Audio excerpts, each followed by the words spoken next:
how's everybody been since we've been apart for a couple of weeks? I know it's been sad. I've missed you all. Yeah, I've missed you too. Yeah. I haven't missed any of you at all. That's a lie. Total Liar, lie. liar, we pants on don't fire. buy it. It's a total lie because we speak every day anyway. That's true. Even if we speak without a microphone, we speak every day. That's true. That's true. So I'm yeah. sure everybody knows, but we're on the RAGS. RAGS being an acronym for Risa. Amy. Gloria, Sloan. So did anybody come up with any? I have Good. a headline. Well, then do share. Well, it was announced in the newspaper today that Gavin Newsom said that it's reopening day, that 40 million vaccines have been given in and around California. No more social distancing, no more capacity limits, and if you're vaccinated, no more masks. How would they know, though? How would they know? Like No, I went it's to a supposed to be store. I went to a store in Washington D.C. the other day, and they said if you're vaccinated, you don't have to wear a mask. Well, couldn't?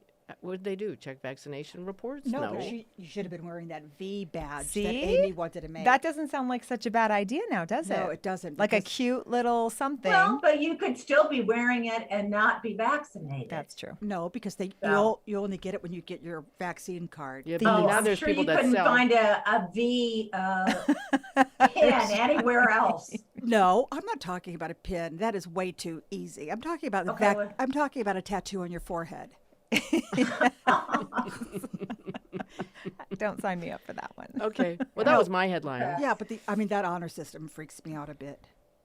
Freaks me out too. That's why I'm going course. to wear a mask. So a friend of mine has COVID right now Oh. in Arizona. Oh, no. Oh, well, say no more. I mean, I know. Not a big, like, she's not an anti-vaxxer, but she is for herself, and Oh, she didn't get she vaccinated? did not get vaccinated. Because she's and- Well, that's an Is she Republican? anti-vaxxer. Yes. She's Republican. Yeah. But she's not crazy. If she A was little vaccinated, bit, a little bit. if she was vaccinated and got COVID, she would have little or no symptoms. Right. Well, she has little or no symptoms now. So, But- see there. But she also has a husband and a child who I'm sure she's worried about. Contagious. And she's Right. contagious. Oh, that's so terrible. I know it's scary. I was shocked to hear because I just, when you feel Well, like we it's could talk over a by lot now. about Arizona after know. Risa's. Well, Headlines. let's do some headlines because we do have a special guest tonight. We do. I'm so excited. Yes. And our headlines kind of revolve around our special guest because I think they'll support and feed into what we'll be talking about with her. Yes. Yes. So that was mine. It might feed into something. It won't, but it was That was a good It was one. a good headline. I did ask her, well, we'll get to that later, about if she believed in vaccinations, and she said yes, because vaccinations have cured many, many, many things throughout history. Yeah, of course. So, No question. Yeah. Of course. okay, Polio, smallpox, anyone? exactly. Yeah. That was me. Okay. SARS. Well, I have a couple of headlines, but I really want to go into detail in them with her because I think she'll have a lot to say on them. Well, like Risa's, I could do a headline that's totally irrelevant to our topic. To our go guest. ahead. Let's No, to our talk. guest. Let's do that. Let's talk about. I love talking about things that have no relevance. Go on. Which is what our conversations usually Okay. consist of. Well, two things. Remember how Elon Musk had an issue with Bitcoin and Dogecoin? Yeah. And those The Those stocks tanked. plummeted. Yeah. So there's Well, actually, he was big on Dogecoin, darling. Right, but then he dogged it on Saturday. SNL, right? right, yeah, And that's what I'm but- talking about. Every time he does a tweet, something goes Yeah. wrong. But yeah. Well, yeah, that's Go what I ahead. was saying. I just left out that part. Okay. yeah. But Okay. thank you for your help. Continue. So You're welcome. There's this English. There's a soccer player. He's not English. He's Spanish. Named Cristiano Ronaldo. I met him You did? at a Jennifer Lopez concert once, and on her birthday. Did you sleep with him? No. I'm the only one, I think. Cole, we're Just gonna checking. want to raise that volume if you could in the final. Go on. Anyway, he had an outburst over Coca-Cola during an interview, and it wiped $4 billion off of their No value. way. Coca-Cola. Coca-Cola? Yep. What was his outburst about? Well, I didn't really read the fine details. And this is in the It would be good to know. and this is in the Sun. Oh, so it might not be true, you're saying? No, I think it's very true. Well, I mean, the do. stock thing is pretty I think it's pretty amazing. traceable, but Yeah. Probably. You could look at the stock Okay, I'm market. going to tell Yeah. you. Responds to Portugal star wiped $4 billion off Coca-Cola's market value after his press conference stunt on Monday. Well, what was the question? What are you waiting what did to he, know? I want to know, what did he say about or against Coca-Cola that wiped its value so He much? removed 2 bottles of Coke before the win over Hungary. Well, and then the Juventus forward had removed 2 fizzy drink from the desk during his pre-match press conference. Oh, okay, I'm not even going to tell you anymore. If anybody does want to know this, just I Google it. do you Just know- Google it. You would I come believe that. prepared with that information. Do you know that Okay, this has I nothing to have do a- with the headline? But do you know? Michael was reading to me last night. Do you know, like in the 1800s, there was actually like 2 grams of cocaine in each Yes, bottle yes, of I Coca-Cola? did know that. Yes. Yeah. That's Did you insane. not know that? I Hence did. it was called Coke. Right, Coke. Mm. Okay. Well, wait, let me tell you, I think this all does feed into our special guest today because my dad this past week was in the hospital, Why? kidney issues. Oh.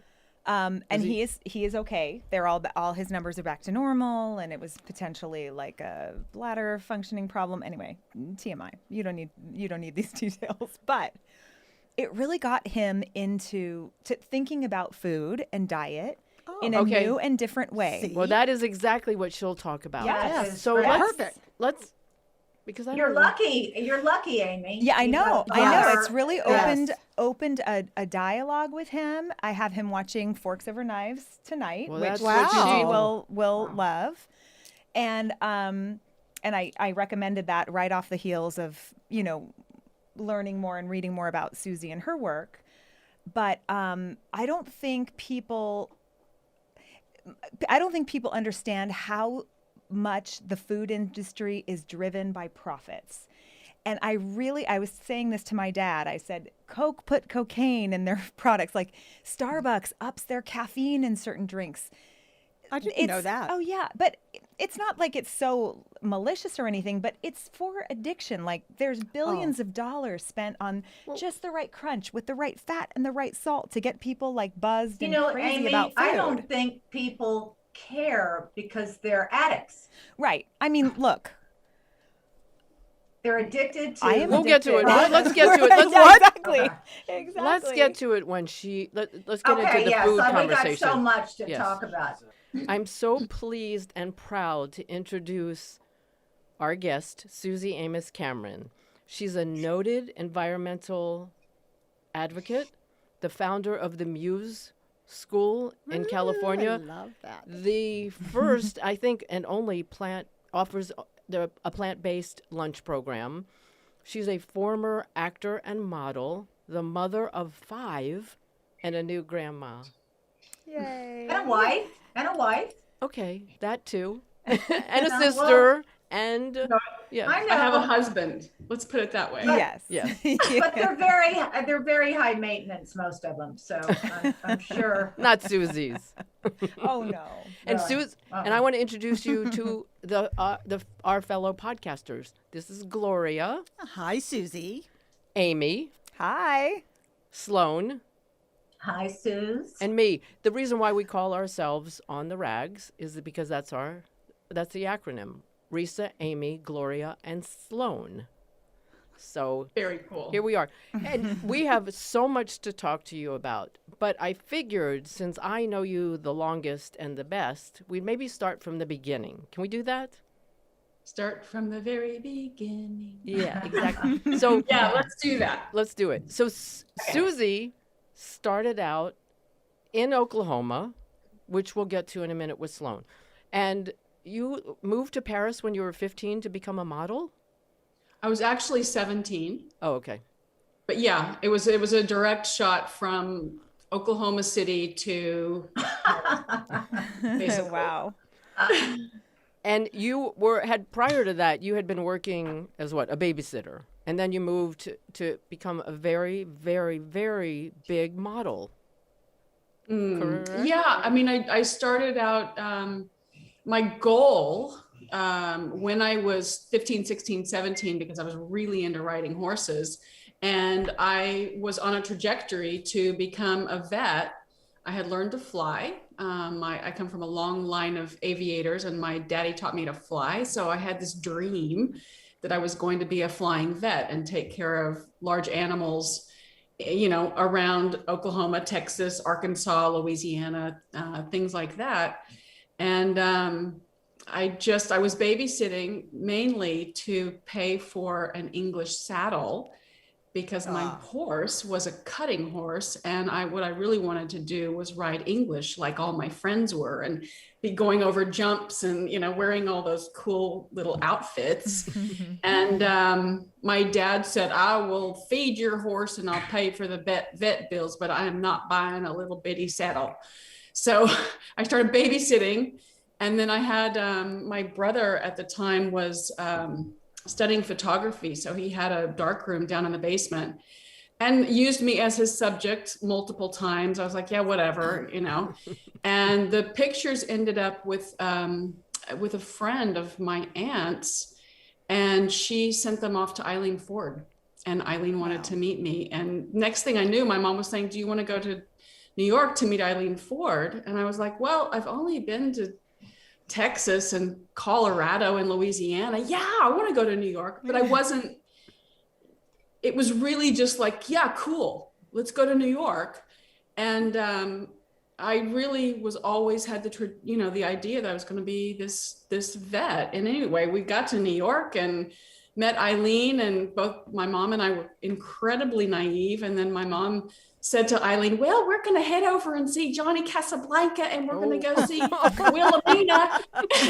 And Eileen basically said, Susan, because I was Susan at the time, why don't you go wait out in the hall while I talk to your mother? And I did. And when I came back, she said, if you all stay an extra 4 days, I'd like to take your daughter on the Merv Griffin show and introduce her as the face of the 80s. So from that moment on, my life just took a 180. Wow.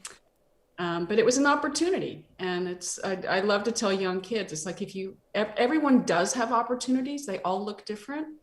But if you have them, take them. Right. You may not like it after a week or 2 weeks or a year, but at least dip your toe in. I always say the same thing. If it presents itself, jump. That's right. Exactly. I do have other things to ask you, but you said something that Sloan can relate to. So she should probably tell you what she has in common with you before we get back to your acting career, which is where I come in. But go ahead, Sloan. Okay. Well, Suzy, I want to tell you, first of all, I've underlined everything in this book. So whole book's in yellow, but I think it's fantastic. And I'm really... Should we say the title right now? Did we present that title clearly enough? The title of the book is the OMD Plan, the 1 meal a day plan. Mm-hmm. But we will get to that because you'll have to describe that in detail. But right. No, the girls will kill me because I could... passion right now, so... Good. Yeah. Mm-hmm. Well, you're singing to the choir here because it's really all of our passions. But what we have in common is I'm from Dallas. So, well, shit. Hi, how you doing? She's in Dallas now. She's in Dallas right now. I think God played a trick on me because I don't feel like a Texan, but I was born and raised here. And we live half the time in LA, but I'm here now. And I wanted to be a flying vet as well. And I am a pilot. What do you fly? A Cessna. And I read your, the stories with your coming home and your family waving sub sandwiches with meat and turkey and cheese in your face, and that you're really like an alien from another planet, which is the way I feel most of the time still living in Texas. Mm-hmm.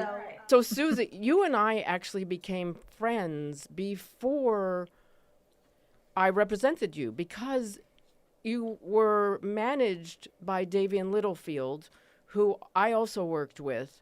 So we spent time together. Do you remember going to Sundance and we rented a house together? You, Davian, me, Andy McDowell, and Karen Balone. And Oh, yeah. we were only friends at that point. And Yeah. Suzy at that point you at that point were a big actor. But what you should do is tell people about your first audition and how what led to your first job. So my very, very first audition, Davian she's so great. Yeah.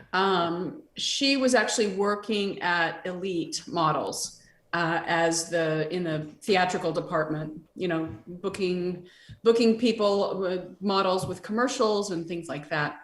And she just kept saying to me constantly, you should really try out acting. You should really try out acting.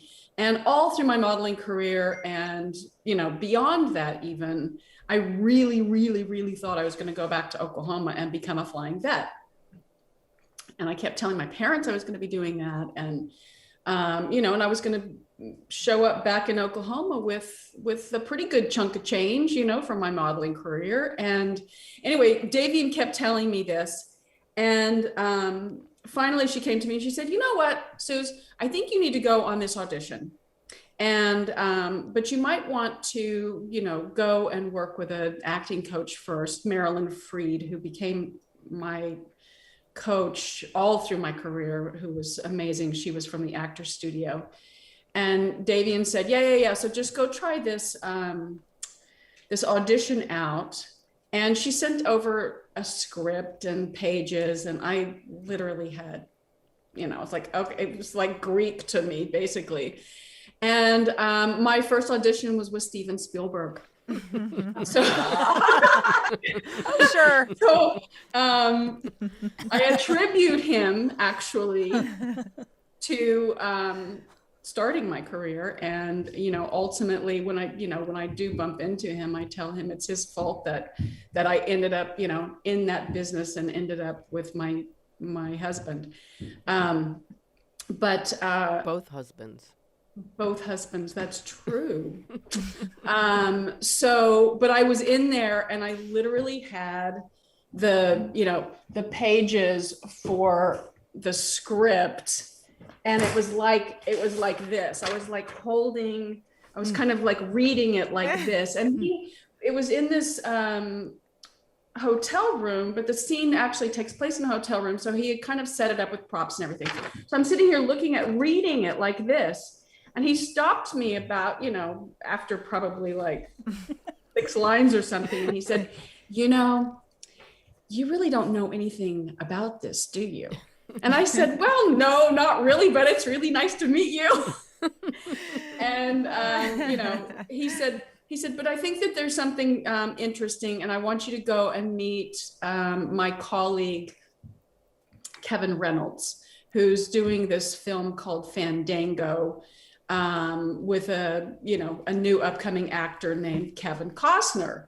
So I was like, oh yeah, okay, great. So I went over there and I met Kevin, and he put me on tape because the character actually really only has one line in the whole film. But it was called Fandango. I got the job. It shot in Austin, Texas, all the way to San Antonio. I had so much fun. It was me and a bunch of these, young actor guys. And I was completely bitten by the bug. And I just thought, oh my gosh, this is so much fun. And went back to LA, telling Davian, yeah, I had a blast. Okay, I get it. I want to do this. And the next gig I got was the first episode of Miami Vice, and they put me in a little leotard, and I was doing like aerobics and that kind of thing. And I remember after I did that, and I thought, you know what? If I'm going to be an actress, I want to be very serious about it. I want to do it right. So I quit modeling cold turkey. Smart. Much to plenty of people's chagrin, but I quit cold turkey and I started working with Marilyn Freed, and I studied with her for, 2 years straight before I really started getting serious about auditions again.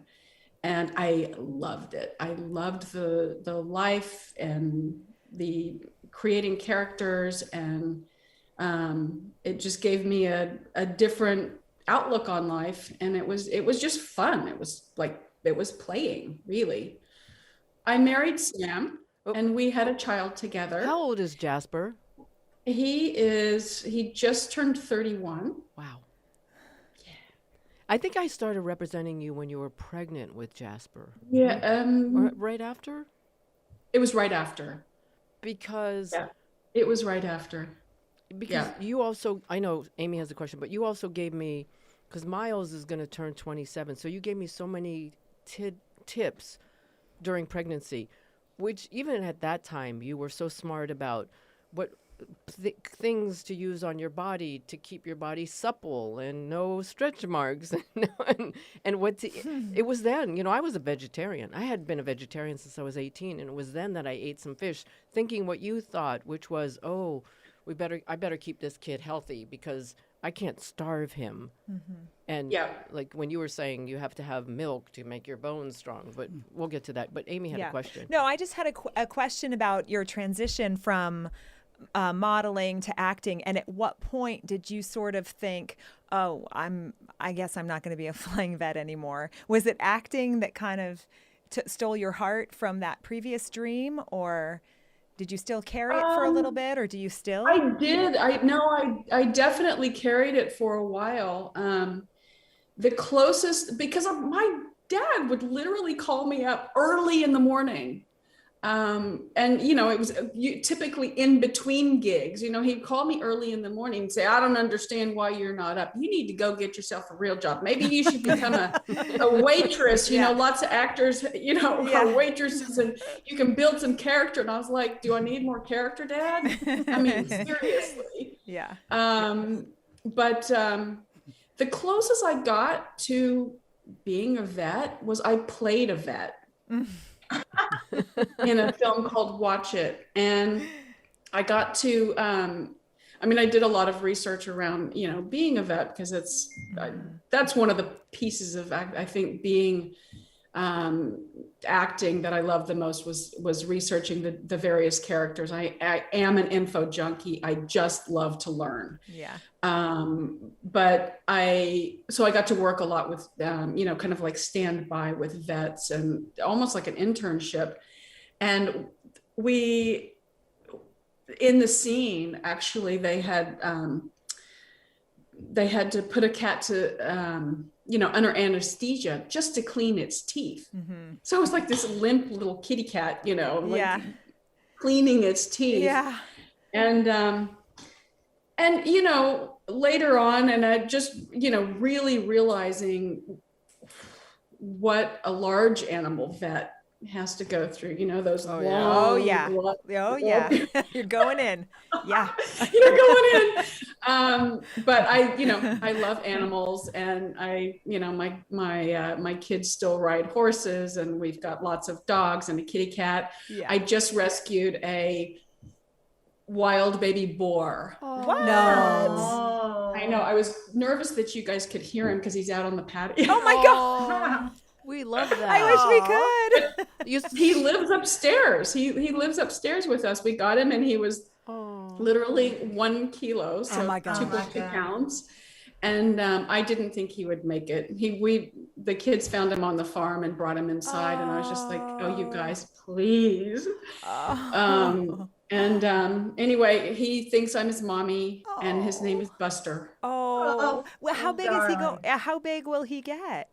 Big. Oh, he probably will get around, anywhere from 80 to 100 kilos. So 200 pounds ish. Is he going to be an indoor boar? He will go. Is he an indoor-outdoor? I'm transitioning him a little. I let him play outside a lot now, much more than when he was tiny. I bet. We should probably let people know that Suzy is in New Zealand. I am in New Zealand. Because... And we have a farm here, and it's full of wild boar. I love it. This one was a runt, and the mom wasn't around. Oh. So, yeah. You know, these three, not that I don't love animals, I do, but Sloan and Gloria and Amy are all animal activists. Sloan and Gloria are on the board of many animal organizations. Charities. Well, I see the animal lover T-shirt over there. Yeah. Yes. Yeah, but Yeah, what was your first clue? Right. So, Yeah. was the Titanic your last movie? that story it's a fun one. I mean, we call Titanic the Love Boat. Okay, Aw. so Oh, That's cute. so I was working on Last Stand at Sabre River with Oh.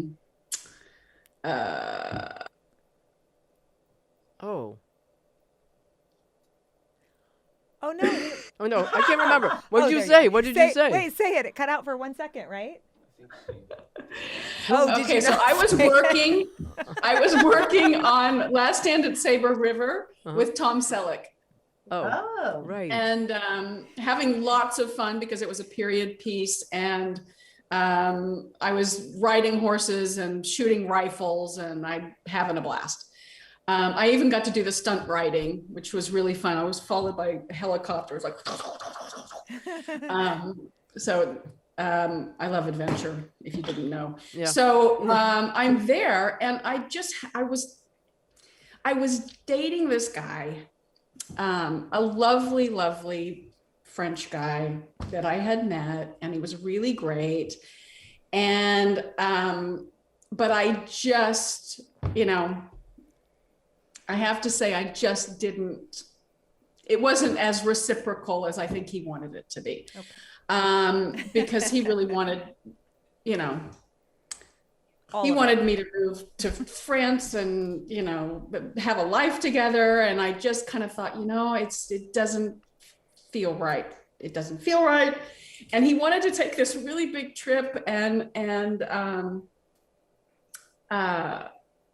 I kept trying to let him down easy and say, I just feel like maybe it's not the right idea right now. Just trying to be, I just didn't want to hurt his feelings. And I thought, okay, I'm an actress. The only way really out of this is to get another job right away because I'm a single mom. I was a single mom at that point. I had to pay my bills.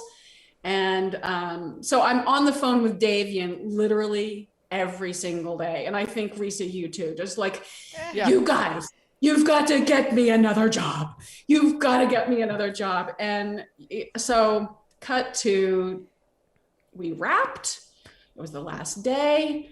I packed up my things. I go to the Albuquerque airport, got my little Jasper with me.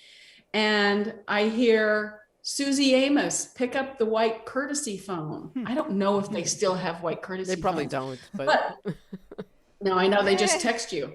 So I go over, I pick up the white courtesy phone, and it's Davian. She says, so listen, when you get to LA tonight, you have an audition with James Cameron. And it's a really last minute thing. You'd have to leave in 3 days. I was remember like, that part. Perfect. Who's James Cameron? And she said, well, he directed Aliens and Terminator and The Abyss. And I was like, oh, I like The Abyss. Okay, that's cool. Yeah. So meanwhile, I'm thinking he's like, I can't tell you who I thought he was, but I thought he was another director that was he was an older gentleman that kind of had like greasy dark black hair and kind of larger and, so I'm thinking like, okay, that's who I'm going to go meet. Right. So I'm sitting in Jim's office with Mally Finn. And he did call in and say he was a little bit late because he had been shooting a scene underwater. I'm like, okay, great. So I'm sitting on the floor with Mally Finn, and we're looking at this big, gorgeous coffee table book of Titanic. And I didn't, nobody, I think, really knew the main story of Titanic. So she's talking me through it. And I'm like, oh my God, this is amazing. This is really cool. So she looks up, we're both sitting on the floor. She looks up, she goes, oh, here's Jim now. So in walks this tall, lanky, blonde dude. And he's like, hey, Suzy, nice to meet you, right? And he's got a ring around his face from the mask, from the underwater mask. Yeah. So I'm like looking at this guy like, wait a minute. So you are totally not the guy that I thought you were. I was expecting this kind of older gentleman dude to show up, and in walks this guy. So typically for a meet and greet, those take all of 15, 20 minutes. I walked out of his office an hour and 45 minutes later, and it went like this. We talked for an hour and 40 minutes about all the cool things in the world. So we talked about scuba diving. We talked about airplanes. We talked about helicopters and motorcycles and guns and, just like, skiing and, all the groovy, cool stuff. And then at about the last 5 minutes, he said, we should probably talk about the movie. And I said, oh, right. Yes. Okay. And he reached over, he handed me this script that was about that big. And, for those people that don't know, a typical script is about 120 pages, 115, 120 pages. I think Titanic was like 200 or something. And he said, you're going to have to read this tonight and let me know in the morning if you want to do this, because you're going to have to leave in 48 hours. But you asked for it. Yeah. You Exactly. manifested it. Talk about manifestation, right? Yeah. So I go home, I call Davian, and I said to her, and I hadn't read the script. I mean, I kind of, you kind of flip through and look where your part is and everything, but I hadn't read it. It was huge. And I said, is there any reason I shouldn't do this film? I mean, people always ask me, was it love at first sight? No, I just thought he was a really cool guy. And it was a perfect out because I had to leave. Yeah. So I asked Davey and I said, is there any reason why I shouldn't do this? She said, no, it's 2.5 weeks. It's a really great cast. You'll go to Nova Scotia. You can take Jasper with you. It'll be an adventure. So I was like, okay, cool, done. So I literally didn't read the script until the 4th day I was in Nova Scotia. Oh. And then, then I read the script and I was like, oh my God. So that's the story of Jim. And we worked together it turned out to be about 3 weeks. But it was so much fun. And there was certainly never a moment when we were unprofessional. We were professional the whole way through, but clearly everybody else saw that we were like, our eyes were sparkling together. Yeah. And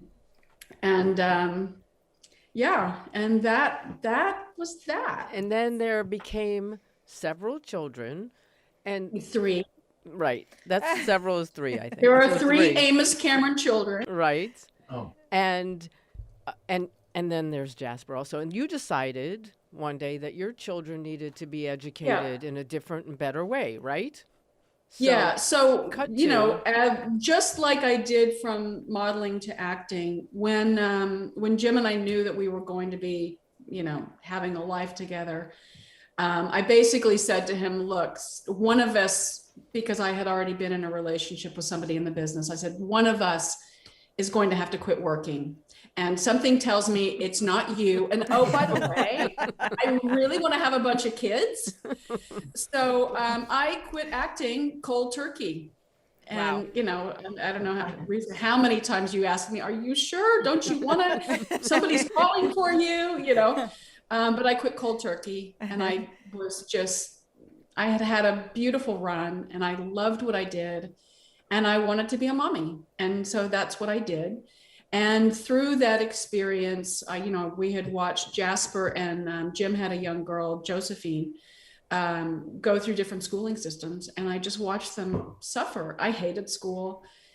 And I just thought there's got to be a different way of educating kids, where they feel celebrated, where they feel loved, where they feel heard.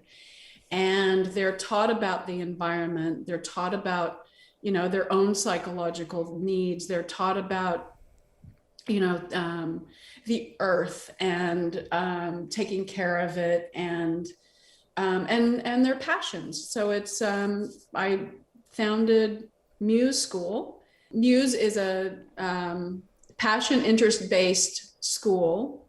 It's an environmental school.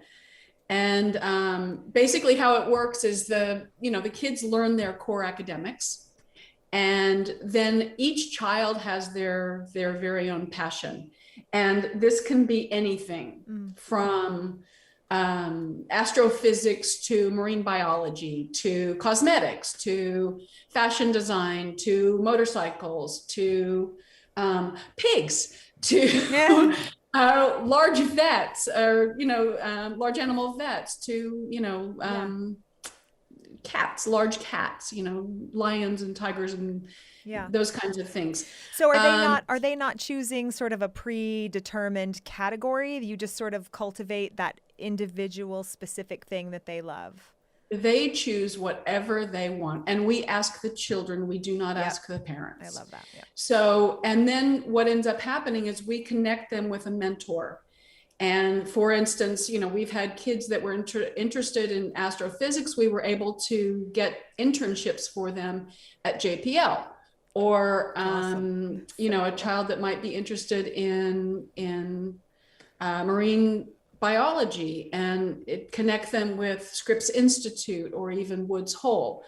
So having a mentor, there's been a lot of research done that if you connect a child with a mentor with the same passion, that the learning goes up exponentially. I'm sure.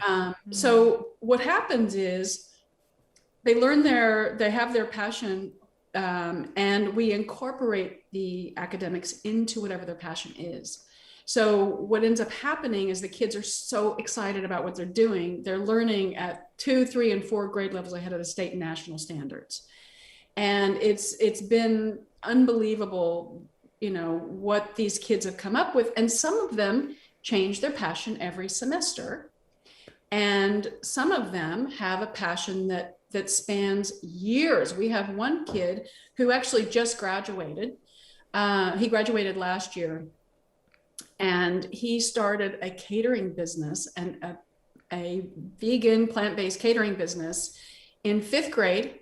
And Wow. by the time he was in a junior, he was doing an internship at a 3-star Michelin restaurant in Paris. Wow. Wow. Oh my Yeah. God. Yeah. So we've had these, Wow. and kids who have started, we've had a kid that started a cosmetic business, skincare business, and a shoe business, clothes, kids have designed their own clothes. So it's unbelievable to see them. And we don't test. The children can choose as in older grades if they want to learn to take the ACT and the SAT, but there are so many universities out there now that aren't even looking at test scores anymore, because they realize that there are so many kids that test beautifully and so many of them don't. And so our kids, what they do is twice a year, they have a culmination. So they have to have a visual presentation. They have to be able to stand up and speak about their passion, and they have to have a written presentation. So they cover all of the different modalities of presenting. You've got 5-year-olds doing culminations. Aw. It's so amazing. Is it kindergarten through 12? It starts at it's early childhood. Oh. So 2 years old all the Wow. way through grade 12. How- And so the environmental piece of it, it's not just an environmental, module. sustainability runs through absolutely everything that they do. There's a seed to table program. We have 150 raised beds. So they are, planting, growing, harvesting, and preparing, and then composting the food that they eat every day. Probably, depending on what time of year it is, they're growing about 70 to 80% of the produce that they eat every day. Wow. Yeah. So they're, what the kids can go off and survive and do all kinds of things. So it's really, and there's a communication process that we use with them, because some kids, they learn their environmental preferences. So some children really need to and want to sit at a desk and, have everything very organized. Other kids need to be on their feet outside working. Other children want to be underneath the tables or in a soft, cushy couch with pillows and their friends. And then we have other kids that, want to be completely alone and quiet and doing their work that way, because that's the way they learn best. And we are able to provide that for them. What ended up happening this past year, though, is we pivoted very quickly to Muse Virtual. But we were able to pivot very quickly because we started a virtual program, a traveling Muse program, probably 10 years ago. Our family was the guinea pig because we were bipping back and forth between New Zealand. But when we closed the school on Thursday and we reopened Monday morning, we reopened with a very robust virtual program. And have found since then, that's one of the things that we are doing now is we've been approached by a lot of different educational institutions to take Muse schools and Muse Virtual out globally.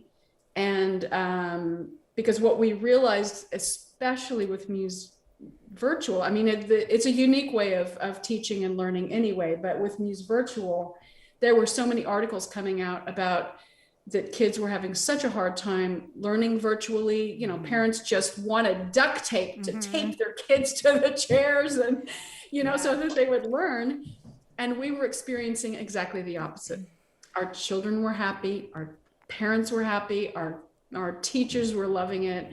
So, with that kind of passion and interest-based learning, it was really very, very successful. So could it someday be what Montessori ended up becoming, where it could be a global way of learning? Yeah, absolutely. I love that. The thing is, we have seen so much advancement since the early 1900s in so many different things. We're traveling to the moon. We've got a space station. We went from, horses and buggies to cars and airplanes. And, there have been so many things that have advanced. But our education system certainly hasn't. It hasn't. It's just stuck. So I think that there's so many, as horrific as COVID has been, there have been so many silver linings to openings, to thinking of things in a completely different way. Out. Thinking out, we at Muse, we like to say, it's not just thinking outside the box. It's like, where's the box? So the being able. Suzy, as you talk in your book about like you're saying, everything, the advancements we've made in the last century, but actually we've gone backwards in our environment because of we are 100 years backwards in the way our glaciers are melting, our seas are hot, I don't need to talk, like preach to you. An economic progress creates a real regression. It does. And our medical system and pharmaceutical system, it's very advanced if you're sick, but it's not very advanced if you're well or want optimum vitality through food and not medicine. No, I was actually talking with a group of doctors last week, and what I found out is there are 8,000 medical journals in the world. Oh. And they're all about pharmaceuticals or Of techniques or devices or Right. things like that. There is not one. Well, there is one now because the guy he started one. There was not one journal on disease reversal. Right. And he has started that. So, I mean, I guess that kind of takes us into the whole, plant-based thing, because to me, it's a silver bullet on, for the environment, for the animals, for your health, for so many different things. So May 7th of 2012, May 6th, I watched Forks Over Knives. My friend Elliot Washer, who started all the big picture schools, he used to say, "Oh, Suzy, you got to watch Forks Over Knives. It's so great." And he had been vegan, and we were like, yeah, Elliot, that's really great. But typically if somebody tells me to read a book or watch something, because I am a learning junkie, I get it. And I have, well, you can see some of them, and I haven't read all of them, but I will. But stacks of books and things. So I had this DVD for probably 9 months, and I grabbed it one day and I went down to the gym and I plopped it in the DVD player. And I literally had to get off the treadmill after about 10 minutes because I felt gut punched. I felt betrayed. I felt like I had been advertised to my whole life. Yes, I grew up in Oklahoma. We had pigs and we ate them. And my mom was always saying to us, "You girls," not just the girls, but the boys too, "you all need to drink your milk for your strong bones. And so you'll be, nice and tall and strong." And I just was, and I have heart disease and cancer on my side of the family. Jim does on his side of the family, and diabetes. And, the doctors have been talking to him about, taking medications prophylactically. There wasn't anything wrong, but his mom had issues. And I just kept saying, "No, you can't do that." And he'd say, "Listen, babe, you go through life and then you end up on, medications, and then you end up feeling like crap, and then you die." He used stronger words than that, but I won't. But you can. Go ahead. And then you die. And so, but I just always had this feeling that there had to be something. And I watched Forks Over Knives. And I was like, "Oh my God, this is it." So I went up to the house, I found him, and I said, "Look, I need an hour and a half of your time tomorrow." And he's like, "Okay, where are we going to go?" And I said, "We're not going to go anywhere. We're going to watch a movie." And he's like, "Okay, cool. I like movies. What are we going to watch?" And I said, "I'm not going to tell you, but we're going to watch it. And then we're going to have a chat about it." And my heart was pounding the whole time because I just wanted it to affect him the same way it had me.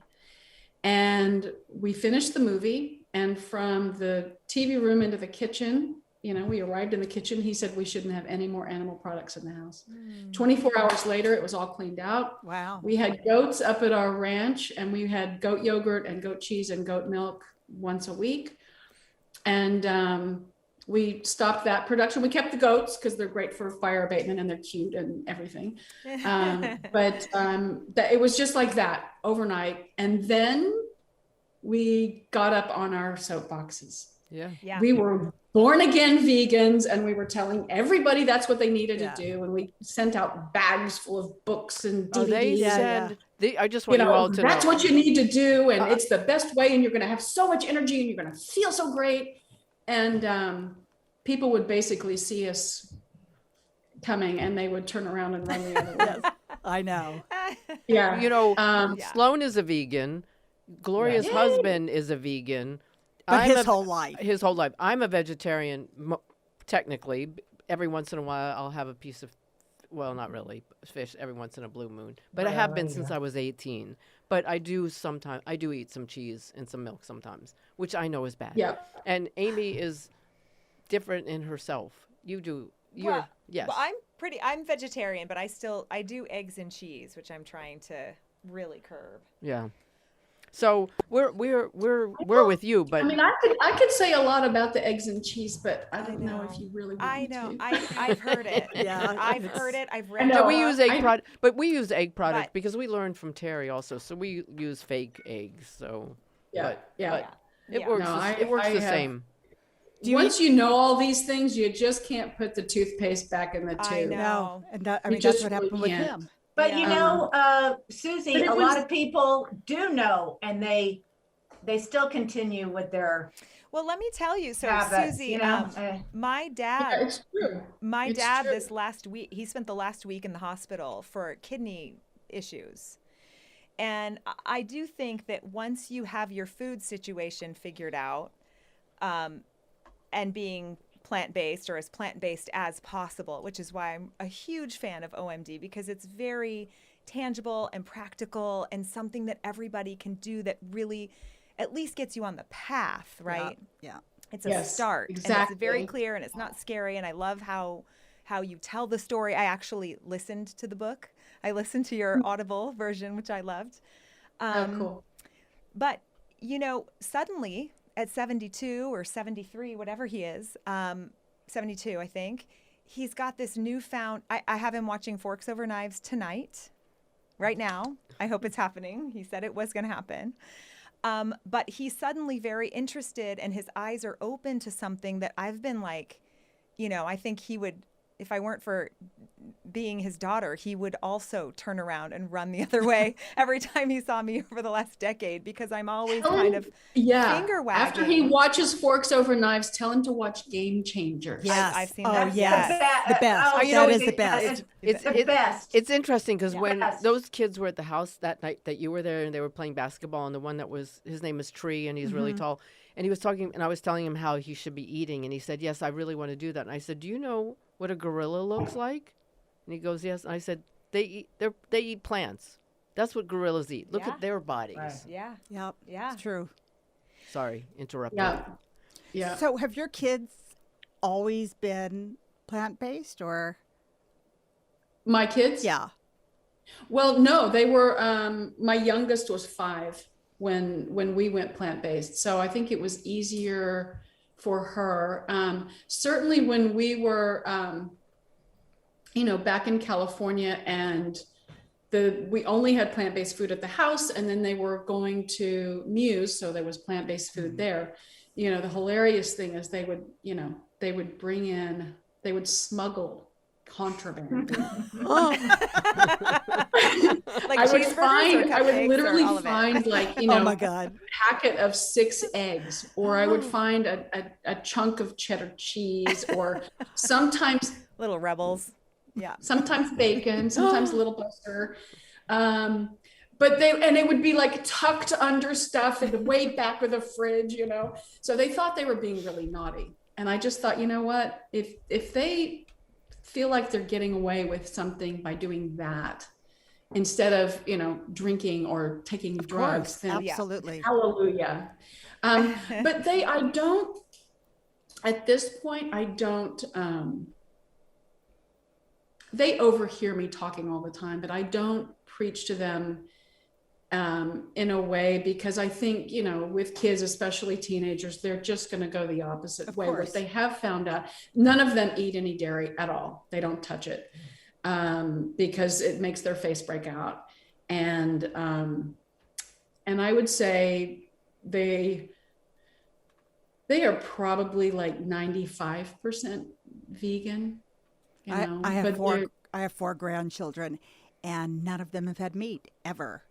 None of them have had a glass of milk ever, and it just amazes me that kids can do that. It's just Well, we babysat Yeah. for them for a moment, for one afternoon, and when they wanted a snack, they had a carrot, or they had. Yeah, but that's what- their mother. She's Yeah. Yeah. she's very Yeah, strict. yeah. They get Well, it's a great, I mean, you know, with the kids at Muse, because you know, there is peer pressure that happens, which was why it was so successful at Muse, because you know, Everybody's the kids, same.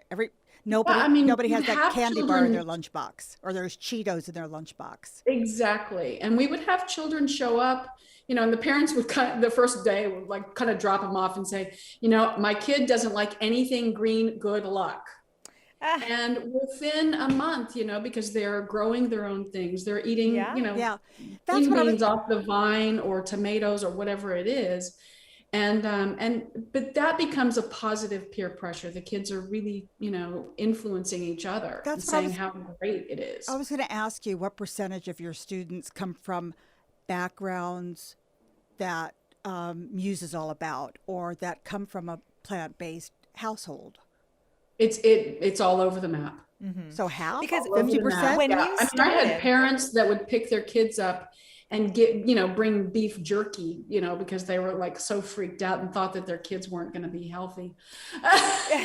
When Muse started, it wasn't plant-based at first, right? You switched it. It wasn't. transitioned. However, you know, I actually thought I was feeding the school the perfect way, as well as, you know, my family. We had grass-fed beef and free-range chicken and cage-free eggs, and all of our dairy was organic. And, you know, I just thought we were doing the right thing. Yeah, Of course. You know, and not only do we not need that, it's actually bad for us, which is, you know, what, going back to when we watched Forks Over Knives, you know, Jim, I was coming from a health point of view, and Jim knew about the environmental issues. I did not.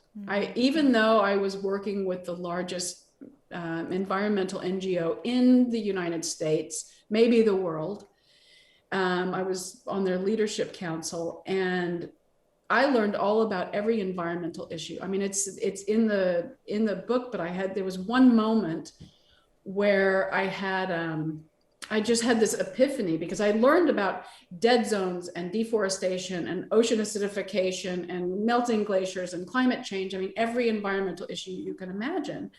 Nobody ever mentioned anything about animal agriculture at all. Yeah. And after we had watched Forks Over Knives, Jim started educating me. And I think there were like maybe 2 or 3 books out at the time.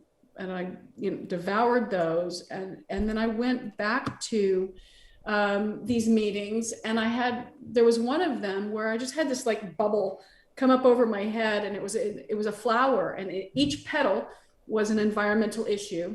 The illustration is actually in the book.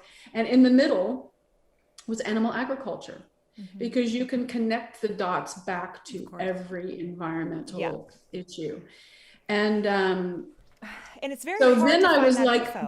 there isn't anything out there that is, you know, there were no films for kids, or you know, no real books that were talking about it in a way of, you know, really looking what it's on your plate, and connecting it back to you know, animal agriculture. And so I knew then that I really wanted to write a book. And we were walking on the beach one day, Jim and I were, and he doesn't use the word hope. In fact, when we very first started dating, I said something like, you know, well, I hope something blah, blah, blah, blah. And he said, I hate the word hope. That's my sister. And he has a t-shirt that says, you know, hope is not a strategy. And we were walking on the beach, and he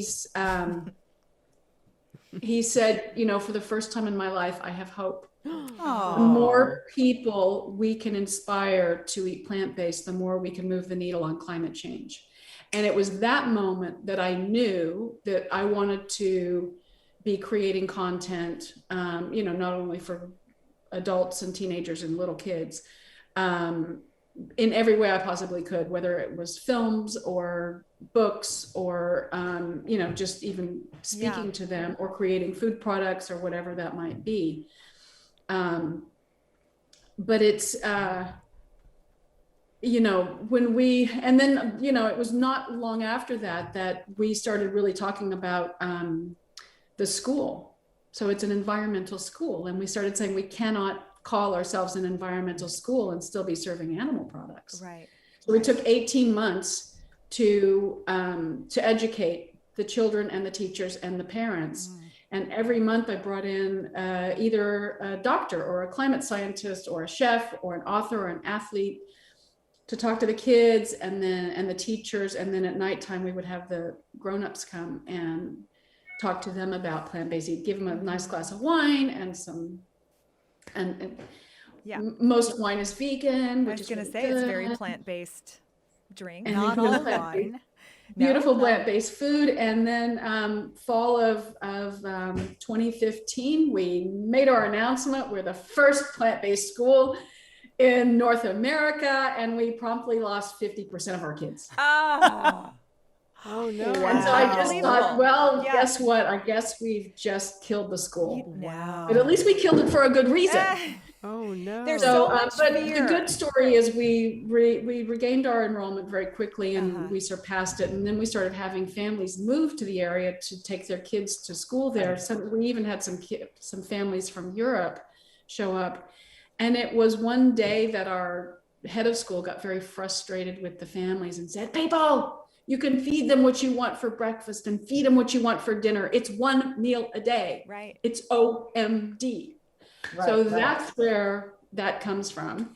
And there are, I said earlier that it feels like, I think of it as a silver bullet because it covers so many different aspects of life as being human. And, you know, my mission in life is making the world a better place for our children to grow up in. And for me, I feel like it's the environment more, because if we don't take care of our environment, it won't matter if we have, you know, eco clothing. It won't matter if we have electric cars. It won't matter if we have, you know, sustainable schools. None of that will matter if we don't take care of the environment. So I usually tell people, I don't care why you decide to go plant-based. It can be for the environment. It can be for your health. It can be for the cute fuzzy animals. It can be to lose weight. It can be, if you've seen Game Changers, for your sex life. But there are two more things, or it can be for. Suzy, what's that tag that you say in your book? It's really funny. It's like hot sex, go green, or something like that. It's really funny. Hot sex, Cool planet. Cool planet. Yes. Hot sex, cool planet. planet. But there are two more. You know, there are superbugs. The superbugs that are coming out, the antibiotic resistant bugs. And that is, you know, it's a very sobering thing to think about. The other thing is we are all still living in the world of a pandemic and consuming animals. So I keep this on my wall. Oh. So 80% of all diseases are created by the exploitation of animals. Yeah. So you've got anthrax, monkeypox, SARS, bird flu, swine flu, E. coli, salmonella, Ebola, coronavirus.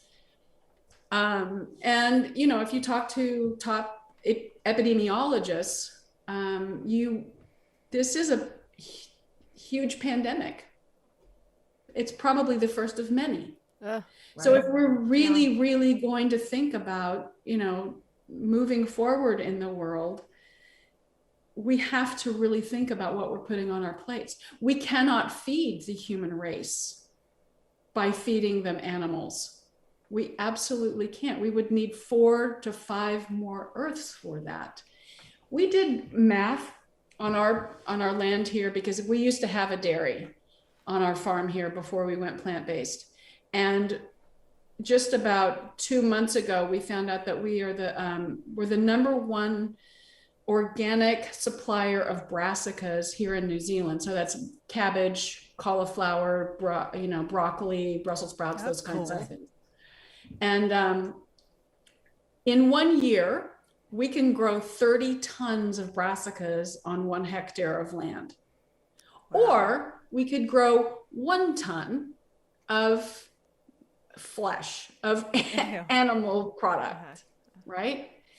So it's you can, you know, it's a 30-to-1 ratio. Yeah. So we would use less land, we would use less water, we would have less pollution, we would have less disease. You know, if we really start looking at what's You know, Mm-hmm. Suzy, on our plate. when you had your book event and you had this card about taking the OMD pledge. Join us in pledging at least one meal a day for the environment. And you Yes. said on here what eating one plant-based meal a day would do for our environment, what 2 would do, and what 3 would do. Do you remember? Yes, absolutely. No, it is such a, this actually came from the school. We worked with climate scientists to look at the environmental savings of what it would be to swap out one of your meals a day or 2 or 3. And, you know, what I've realized, a couple of things, you know, since we published the book, is that people get paralyzed. You know, when you talk to them about the environment and what they can do, they get paralyzed because Yeah. they don't know what they can do. You know, a 10-year-old is like, yeah, what can I do? I can't do anything. Well, okay, I can help recycle, you know.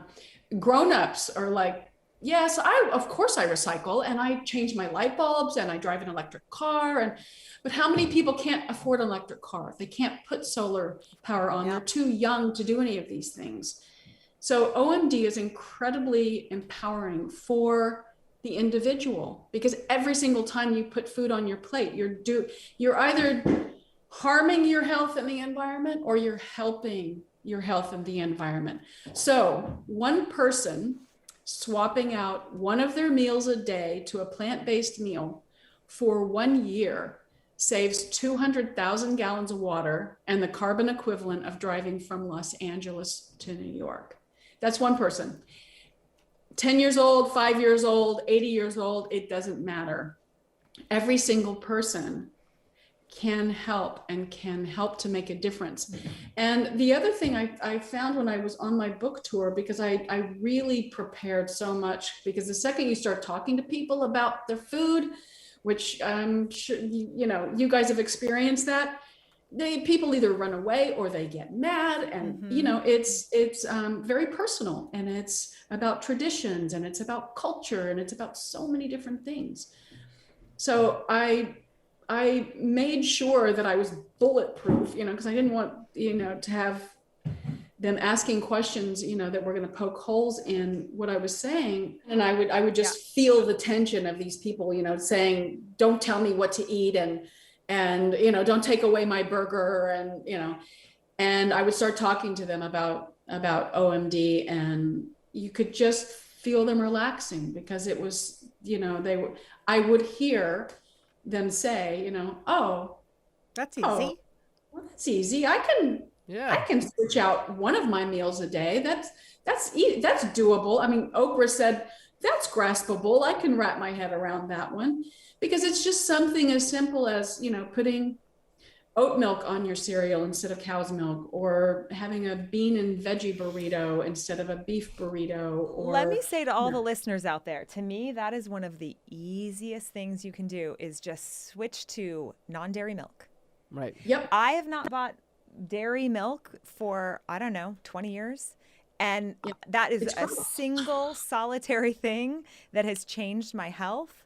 No, like my allergies, voila, they disappeared. You know, all of these things just start functioning better when you take cow milk out of your diet. But you know, you're so right, Amy, but it's like, even my stepdaughters, one of them is having a hard time with their new baby, and their doctor tells them they need milk. So, I mean, you can only, and the baby is having a constipation But we've constantly. talked about this. Look at my And, grandkids. I mean, I've called Gloria, what can I get? I swear. I don't believe they can get it from plant-based milk. It's still the American Dairy Association nonsense. Yeah. I did buy oat Well, milk. the beef and dairy industry have, you know, underwritten they have financed the medical curriculum. Right. So yeah, Colin Campbell talks about that in his book Whole. But it's, it's not the doctor's fault. I just want to say that right out loud. It's not the doctor's fault. They don't teach them nutrition. But Suzy, at some point they should educate themselves. Agreed. We didn't get any nutrition in medical school. Well, I didn't either. But, you know what? I didn't know any of this. Yeah. Right. Before 2012. But you taught yourself. I mean, you figured it out. And doctors see patients all day and they prescribe. I mean, I'm a daughter of a cardiologist who died the most horrific death, and he lived on meat. And I had a stepfather as well who died of prostate cancer, who would rather be dead than give up his steak and ice cream. So my mom, and he made that choice. Yeah, no, I know. I know. I mean, my dad had a pretty horrific death too. My mom broke her hip, and they put her in to Baptist Hospital in Oklahoma City. This was years ago. And they had her. So Baptist Hospital in Oklahoma City is one of the largest hospitals for cardiology in the United States, and people fly in from all over the place to get their quadruple bypass surgeries. And so I was in there with her, and the nurse came in to say to her, have you decided what you want to have for dinner yet? And she said, no, I haven't even looked at the menu yet. And the nurse said, oh, that's not the right menu. That's the one for the heart patients. And let me go get you the other one. I said, oh, excuse me, could I just look at that menu while you go get the other one? So I open up this menu, and this is for patients literally coming out of quadruple bypass surgery. And there was not a dish on there that didn't have dairy and meat. And the one that poked out the most at me was the chicken fried steak with gravy. Oh my God. I know. And I just thought, my God. Yeah. And well, Suzy, not only that, but Dean Ornish and Dr. Esselstyn, they have proven, and Campbell and so many, and Neil Barnard. I mean, the plant-based rock stars, they have proven that you can actually reverse heart disease. Are you talking about cancers, David? Osteoporosis. There's one a research project that they're doing around Alzheimer's, and finding fantastic. Yes. Yeah. Suzy, I think we had so much more to talk to you about, but I think you have to go in 2 minutes. We didn't even get to some of the things. Gosh. Right? Yes. Yeah. I know we had Where so did the time much. go? We didn't talk about your red carpet green dress. We didn't, what, Amy? Yeah, that's what I wanted to say. I wanted our listeners to go just Google or go to the website for red carpet green dress, which talks about sustainable, it's more than sustainable fashion. Maybe Suzy will come back. Yeah. That would be lovely. Yeah, we would love to have you back. We would love to have you back. You're so far away. I know. It's just so wonderful that you all are doing this, though. And I know. We somehow, because we have a very persuasive friend, Gloria Butler, who one day said, we have to do a podcast, because we just sit and we talk to each other a lot and things come up. And she said, we have to do a podcast. And then she booked the studio. She goes, I'm like, what are we talking about? She goes, we're going to wing it. It's going to be fun. And it was. And we laugh all the time now. And we've had some evolving. We've had a few guests, because we haven't been doing it very long. We've had a few guests. I have to say, you're all spectacular. Yeah. And maybe you're our favorite, but we can't really say that because one is my boyfriend and one is Amy's husband. You're my favorite. Mine too. Mine too. Definitely mine. So thank you for Thank being you with so much us. for being Thank here. you. Yeah, thank you so And much. come back soon, please.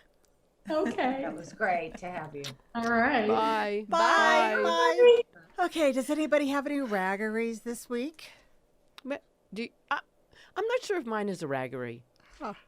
but and I might want to play this, but I just came back from Washington. It's not a raggery. I just came back cool. from Washington D.C. Yeah.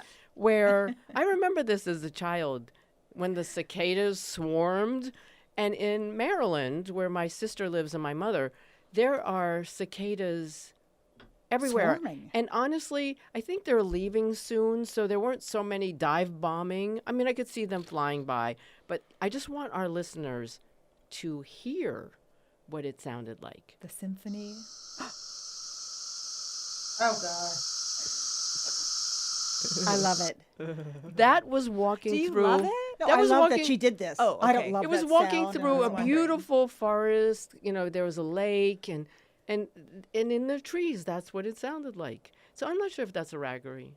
I don't okay. want to be dive bombed by a cicada. You do not. You but- do not. But Well, the you sound. You should have told that story and played like you were dive bombed, and then it could have been a really good I know, but raggery. that would have been the we truth. had those in Arizona, not lately though. So it must be some No, kind no, of I don't- weird It climate is thing. cyclical. No, I think it has. cyclical. I think they love. Cyclical. I think they love heat and green and humidity. They did not like the rain because the Yeah. first 2 days we were there, it was raining really hard and there was none. So maybe it was during like monsoon season in Arizona, but I don't feel like I haven't lived there in a They million also years, didn't but- like cement because we were staying in D.C. and there's too much cement. They liked all the trees and the. They were on the plaster walls Oh, of yeah, they were everywhere. everybody's house, like everywhere. But what we had that was worse than those, What? Is this your raggery? it can be Palo Verde beetles. What's that? They are like black cockroaches that Fly. No, I've seen Oh, it. no, They're no. this big. Oh no, I don't like that. And they do talk about they can't see. They go towards heat and movement. So no matter where you go, you're like, whoa, whoa, whoa. They are like right there with you. Oh my God. I have literally gone running, jumping into swimming pools Oh, to avoid them shoot. with all my clothes on. Everybody has. in I would do Arizona. that. Yeah, Okay. Yeah. Well, that was sort of my raggery, even Okay. though I love the sound of it. It sounded beautiful. inside. But the walking around them dead on the floor and whatever. okay, yeah. I'm not sure if I said this yet. Do you have another raggery? 27 miles of CVS receipts is my raggery. That is Oh. an environmental Oh, issue. that. Oh, those. Yeah, think. What? What is that? Why? How many like plastic sort of lined waxy paper I just don't yards? even get what the I purpose don't understand. is. Why can't that be like on an app that just Yes. is no And way? who It even is kind of. uses It all is of on an those? app. I mean, Also, yeah. so it's like a double. It's leave just that. a waste. Yeah. Everyth's a And waste. who and I get uses so all stressed out. 47 coupons? No. I never keep Nobody. it. I do know people that keep them and go, They, oh, I you know could why use. they do it? To advertise, because we're talking about it right now. So you might want to edit it. Anyway, you might want to cut that out. Well, here's my so there, raggery. but- CVS. Okay. Yes. Stop me if I've done it before, Okay. because I'm only thinking about this B. again. I'm only thinking about this again because Susie was on, Yes. but the whole Stella McCartney thing with What the about? clothes.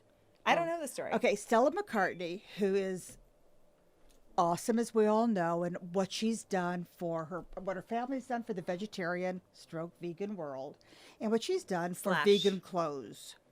All of her clothes are vegan. Why are you laughing at me? / vegan. Did you mean? No, I did vegetarian / vegan because you- it started you out said vegetarian. stroke, which Oh, I is did? very strange. Oh, But go English. On. That's it's an Okay. English thing. But yeah, because they used to she used to have egg product in her food when she first started. Oh. But then Oh, okay, okay. so anyway, I was on StellaMcCartney.com. This was a couple years ago, but it'll always bother me. Went on StellaMcCartney.com and I'm looking for clothes for my grandkids, and there were clothes, a T-shirt. Oh, yes. What? You have to, you might have told me this, Okay, but I remember so a well now. T-shirt with a lion jumping through a ring of fire. Oh. Oh. And an elephant sitting on a stool with one leg Like perched the on a circus. yes. Yeah. Bad. It was circus clothes. How could she do that? Like, how could she? Did you ever? No, do you but know I of an asked answer? my husband to write her, knowing You didn't she- report this woman? Oh, I 'cause you wrote report No, no, no. I wrote to PETA. I wrote to everybody, and you did. snitched. But I asked my husband to Was write it her a gone? letter. Don't figuring she'd read his before she'd read mine. Yeah. and he wouldn't. What? He said you have to pick your battle. She's done so much well, for the that's- fashion Okay, industry. he has a point. He has a point. it was still I mean, you're awfully not awful. wrong. I bet you're not the only one though that had a problem with it, Right. and it couldn't have been like a long-standing thing. I have No, never it's- bought a Stella handbag since then. What? Excuse me? You know how to No, hold a no. grudge. No, I could never do it now. I couldn't buy a Stella anything for me or But my you know grandkids. what? She needs to know. I mean, you did write her, right? Because she should know. Yeah, I did, If but she never she may answered. not I wrote have to even her seen that press page. person. I wrote to her her marketing person, every department. Never heard back from Okay. anybody. Okay, last night as I was texting you guys, and I know Amy followed directions Yes. and watched Eric Girardi and her husband's Documentary. just disgusting documentary on Hulu. But what was beyond repulsive about this woman who was on Real Housewives, I think she's still on Still it, is, I think. and her husband who made a gazillion dollars off of people's heartache, is that Gavin Newsom is in that documentary talking about what a huge donor, mega donor he Yes. was to his, and our governor was on Andy Cohen's Watch What Happens live saying this. But that had to have been before it all Everybody came out that knew. he was stealing money, right?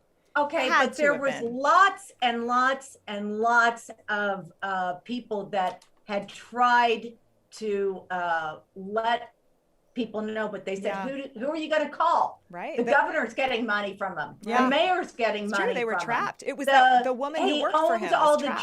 judges. He owns all the Congress. All the He DAs. owns the Disgusting. senators. Just disgusting. Yeah.